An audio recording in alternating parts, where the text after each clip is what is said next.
ஸ்ரீ ஆண்டாள் அருளிச் செய்த திருப்பாவை 11ஆம் பாசுரம்.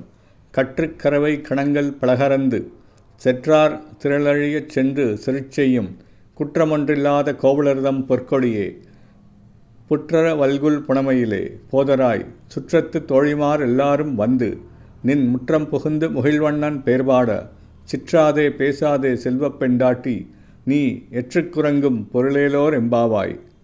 பசுக்களுடன் கன்றுகளும் சேர்ந்திருக்க அப்பசுக்களின் பாலை கறந்து பகைவர்களுடைய ஆற்றலை அழிக்கும்படி இவர்களே சென்று போரிடும் ஒருவகை குற்றமும் இல்லாத இடையர்களின் அழகிய கொடி போன்றவளை, பாம்பு படம் போன்ற அல்குலை கொண்டு மயில் போன்ற சாயலை உடையவளே, கண்ணபிரானின் ஆசை பெண்ணே, எழுந்து வருக.